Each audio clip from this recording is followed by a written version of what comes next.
ગત છેલ્લા 5 દિવસોથી આ સત્સંગની સરિતા અવિરત રૂપે આપ સર્વના હૃદયમાં ભાવ રૂપે વહી રહી છે. શ્રીમદ ભાગવતની આ દિવ્ય ગાથા, જેમાં પ્રભુની એક એક લીલાઓ આપણા ચિત્તને ભગવાનમાં નિરુદ્ધ કરી રહી છે. પ્રપંચની વિસ્મૃતિ અને ભગવાનમાં આસક્તિ. નિરોધ લીલા એ દશમ સ્કંદની લીલા છે. ભગવાન આ પ્રત્યેક લીલાઓ કરી આપણને આપણી અહમતા મમતામાંથી મુક્ત કરે છે અને સ્વયંમાં આસક્ત કરે છે. અનેક અનેક પ્રકૃતિ અને અનેક સ્વભાવના જીવો છે. મહાપ્રભુજી સુબોધનીજીમાં આજ્ઞા કરે છે, સ્વભાવ સન્યથા ભાવો ન વૈ શક્ય કથમ ચન અતસ્ત્રિવિધ જીવેશુ ત્રિવિધા ભગવત કૃતિ. જીવ પોતાનો સ્વભાવ બદલી શકતો નથી અને ભગવાનને એનો પોતાનામાં નિરોધ કરવો છે. એટલે ભગવાન ભક્તની પ્રકૃતિને અનુકૂળ થઈને લીલા કરે છે. અને એટલે જ તો પ્રભુ તામસ લીલા કરે, રાજસ લીલા કરે, સાત્વિક લીલા કરે. કારણ કે તામસ લીલા કરે એટલે તામસ ભક્તોને એમ થાય કે આ તો અમારા જેવો ઠાકોરજી છે, એટલે એના ચિત્તનો નિરોધ ભગવાનમાં થાય. રાજસ લીલા કરે તો ભક્તને, રાજસ ભક્તોને એમ થાય આ તો અમારો છે. એટલે કે આ દશમ સ્કંદની લીલાઓમાં ભગવાન ભક્ત જેવા થઈને એનો સ્વીકાર કરે છે.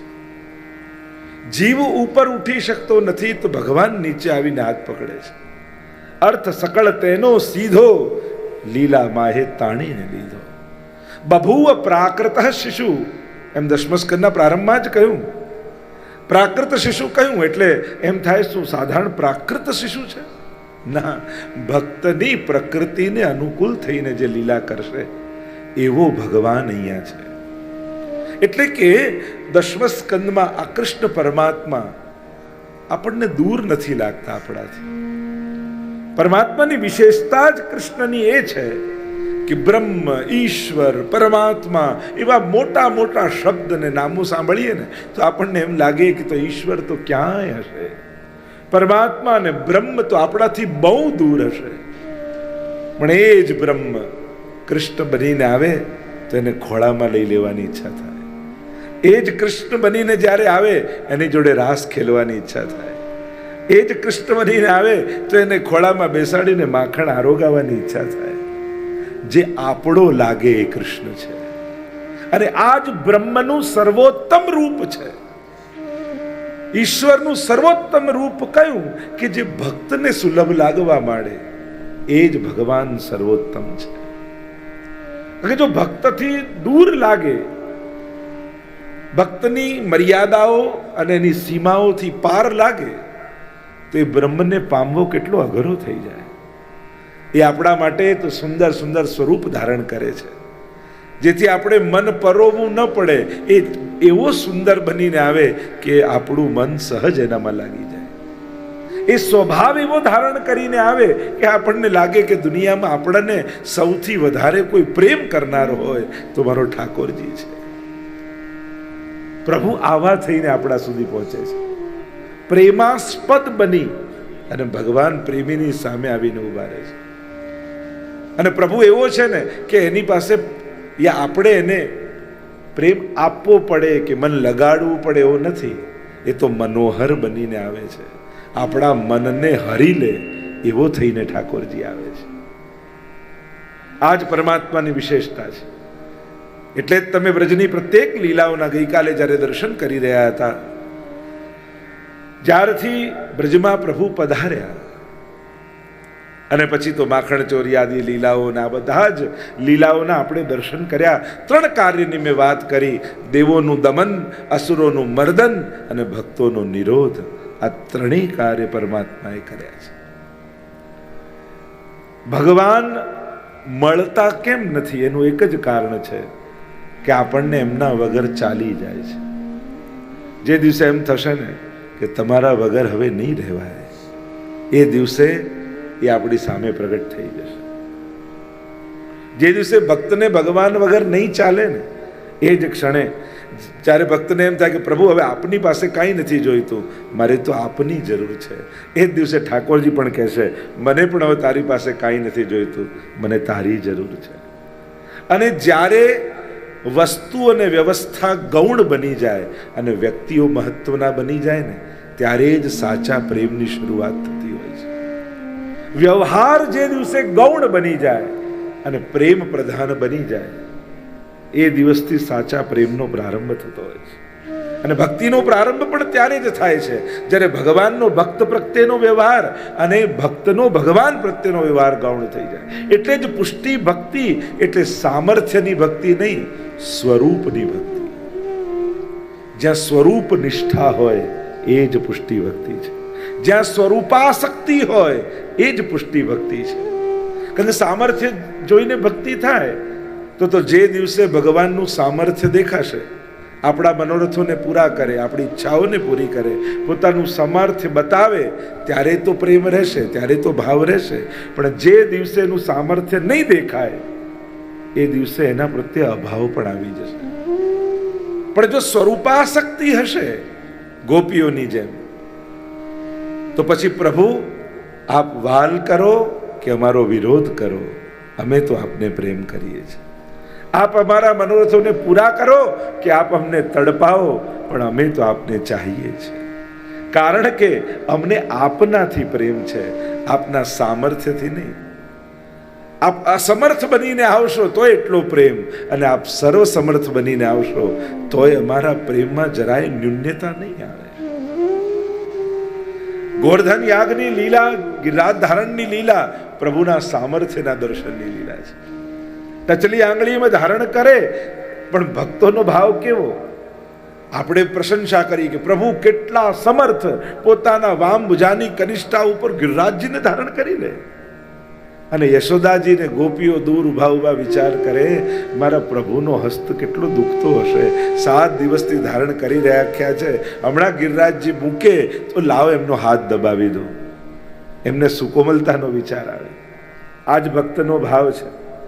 અને વ્રજવાસીઓ પણ કેવલ ભગવાન પર અવિશ્વાસ છે એટલે લાકડી નથી લગાડતા, પણ જેટલો પણ પ્રભુનો ભાર ઓછો કરી શકું, લાવ લઠ લગાવું, લાકડી લગાવું, એટલો તો ભાર ઓછો થાય.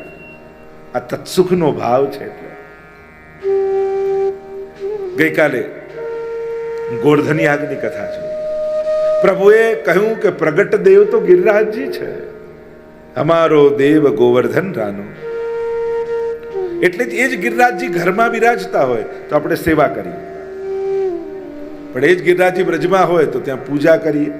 ગોવર્ધન પૂજા, ગિરિરાજજીનું પૂજન કર્યું, કારણ કે ત્યાં દેવતા રૂપે છે. ગિરિરાજજીના 3 સ્વરૂપ, આધિભૌતિક, આધ્યાત્મિક અને આધિદૈવિક. આધિભૌતિક સ્વરૂપે ગિરિરાજજી પર્વત આકારે છે. ભક્તિમાં આ 2 ભેદ સમજવો નિતાંત આવશ્યક છે. એક આકાર અને બીજો સ્વરૂપ. ઘણા તત્વો એવા છે, આકાર જોવા જશો તો તમને ભૌતિક કોઈ આકાર લાગશે. જેમ યમુનાજી તમને નદી આકારે લાગે. જો આધ્યાત્મિક યાત્રા શું છે? આકારથી સ્વરૂપ સુધીની યાત્રા છે. આરાધના આકારથી થાય અને અનુભવ સ્વરૂપનો થાય. આકાર ભૌતિક જેવા લાગે, પણ સ્વરૂપ તો રસાત્મક જ છે. પ્રભુ અને પ્રભુ સંબંધી લીલા પરિકર એ બધા કેવલ ને કેવલ આનંદાંશના બનેલા છે, રસાત્મક છે. એમાં લૌકિકતાની લેશ માત્ર પણ ગંધ નથી.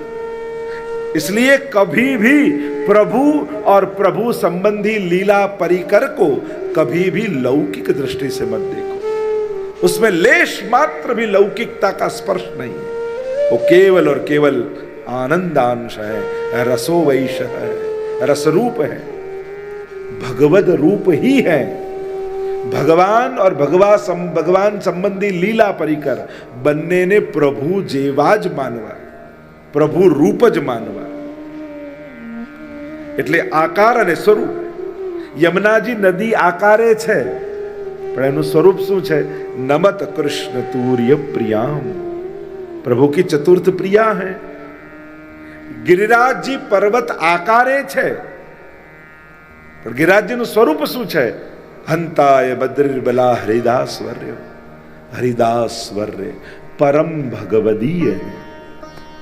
कृष्ण लीला में ये दो भगवदियों की कृपा के बिना कृष्ण कृपा का अनुभव नहीं होता। देखो, कृष्ण कृपा की एक आनंद और एक अलगता ये है, पृथकता ये है कि यहां भगवान की कृपा से पहले भगवदियों की कृपा प्राप्त की जाती है। और कृष्ण लीला में दो भगवदीय तत्व हैं जिनकी कृपा नितांत आवश्यक है, और वो तत्व है, पहला तत्व है श्री यमुना जी, और दूसरा तत्व है श्री गिरिराज बाबा, श्री गिरिराज जी, श्री गोवर्धन। ये दोनों लीला में परम भगवदीय रूप से विराजते हैं। मतलब लीला से बिछड़े हुए जीवों को फिर लीला में प्राप्त कराने के लिए ये दोनों सदा सक्रिय रहते हैं, तत्पर रहते हैं। અને એટલે જ આપણે ત્યાં હેત કરી દેત શ્રી યમને વાસ કુંજે, મુકુંદ રતિવર્ધિની મહાપ્રભુજી કહે ભગવદ પ્રેમનું દાન કરનારા શ્રી યમુનાજી છે. એટલે એમ થાય કે અમારી અંદર હજી ભાવ નથી જાગતો, હજી જેવી ભક્તિ હોવી જોઈએ એ પ્રગટતી નથી, તો શ્રી यमुनाजीનો આશ્રય કરજો. यमुनाजी कृपा करेंगी तो कृष्ण में प्रेम में प्रगति होगी, प्रवृद्ध होगा. क्योंकि फल ही यमुनाष्टक નું બતાવ્યું. તવાષ્ટકમિદમ મુદા પઠતિ સુરસુતે સદા સમસ્ત દુરિત ક્ષયો ભવતિ વૈ મુકુંદે રતિ.